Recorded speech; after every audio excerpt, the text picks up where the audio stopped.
Hi runners, today our subject is about calves. I'm now going to see Campbell Noon. Hi Campbell, can you introduce yourself? Sure.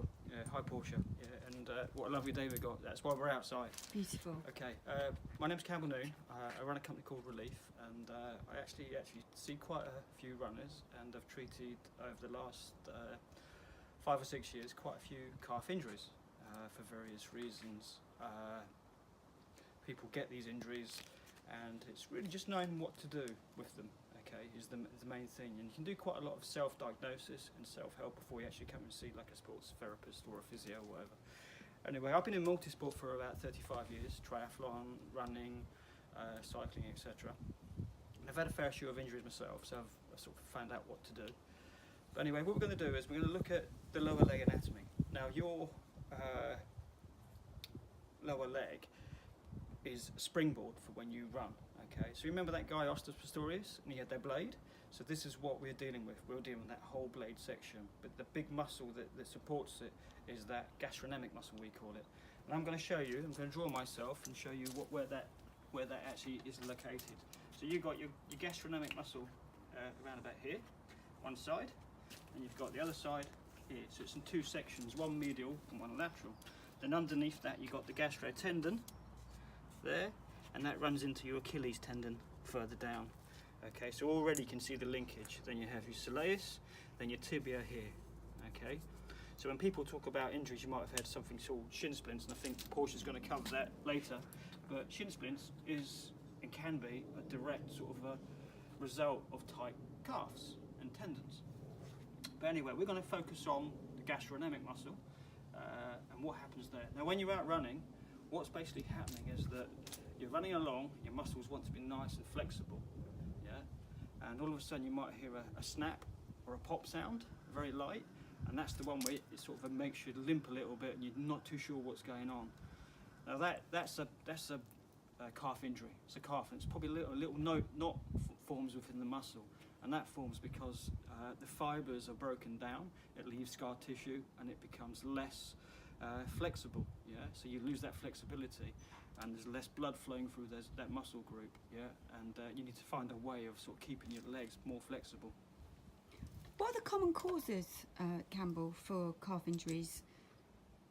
Common causes are, I mean, it can be dehydration, it can be insufficient warm-up, especially over winter when you've just went out and you've just started to run. Your legs might not be warmed up enough. You know, you've lost that little bit of flexibility and the blood's not flowing. You feel probably most injuries, not just calf injuries, but most injuries the next day after you've ran even, you know, and you wonder where they're coming from and wonder how they happened. That's the beauty, or if you like, of running really. It's a journey, you find out things.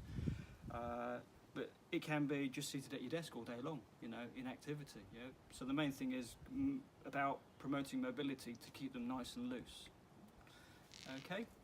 What about trainers? Do you think trainers is also inappropriate trainers can be a common cause of calves? Yeah, I think, especially when you start off your running journey, a common mistake is maybe just shopping online and getting a trainer that's not right. You know, a bit of an experience. I would always suggest getting your gait analysed, and that's how you're running, the motion of your running, and getting a good quality supportive shoe, cushion shoe. Brilliant. What I'm interested in is how do we prevent injuries? I would say for runners, you need to have variety. Yeah, there's more to running than running. So if you could introduce a day during the week where you're doing a little bit of stretching, swimming, a little bit of cycling, just something a little bit different. It could be easy just skipping at home for 5-10 minutes, just something a little bit different. Because these injuries, they occur when you know, you can be running along, and there's a puddle, and you overstride, you land, you pop, you get an injury because you've not done a warm-up, or you've overstrided. It can be a sudden movement, you know. You think about when you're running and all of a sudden someone says, oh, let's go now and run to the next lamppost a little bit quicker. You go a little bit quicker, that sudden movement, change of speed, and bang, it goes. That's why you see a lot of people, they might go to the track, or they might do cross country, and all of a sudden they're getting a calf injury. It's that sudden, that change in speed.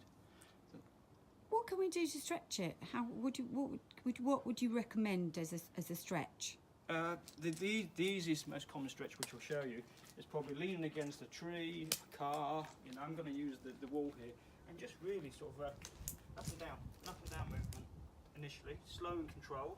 Then just hold the position and move your knees slightly towards the floor, and hold that for 5-10 seconds. Then up and down again, and repeat 3 or 4 times. That's a good stretch for the gastro muscle. To get it a little bit higher, I'd always suggest, if you can, come down. And again on one foot and just up and down again, and that gets the top bit. Just hold it for 10 seconds and maybe repeat 2 or 3 times, and that gets that nice top bit of the gastro muscle, and your calf muscle gets a nice stretch on it. Other things to do that are very, very easy: foam roll. Yeah, you get a foam roller, put that underneath and roll on that. That's a bit big, that one. The other thing I'm maybe a bit crazy, but I love to use a rolling pin. Now you can get the ones with the rollers on it. This is my favourite. I put a bit of oil on the legs, and I tend to roll my calves with that. After I've been out on an aggressive run or a long run, a little bit tired, I always foam roll. I use the rolling pin after. And the other things you can use is very simply, you can get a ball like this, 50p for £1 from a toy shop, and you roll on it.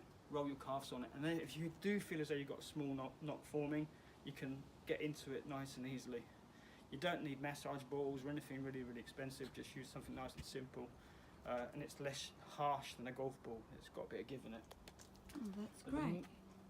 It's absolutely brilliant, Campbell. I'm going to make sure that I use those tips. What do you think your top 3 tips are for our runners? I would suggest hydration and nutrition. You've got to feed your muscles water, H2O. That's what they live on, and so you probably have to drink a lot more. Even in the winter, we probably don't drink enough. And with the weather like it is at the moment, don't expect to stay injury free, because you need to really drink lots and lots. And what you eat, feed your muscles. Feed your muscles protein, and feed it raw. It loves raw food. You know, veg, fantastic. The other thing would be stretch and strengthen. So nice, slow, controlled exercises to really make the muscles nice and loose, more elastic. Then strengthening exercises such as squats to tiptoes is nice and easy to do. And I guess the last one would be variety. Don't just run all the time. Put in other exercises. Try swimming, try cycling, and even just a little bit of skipping or whatever. Variety.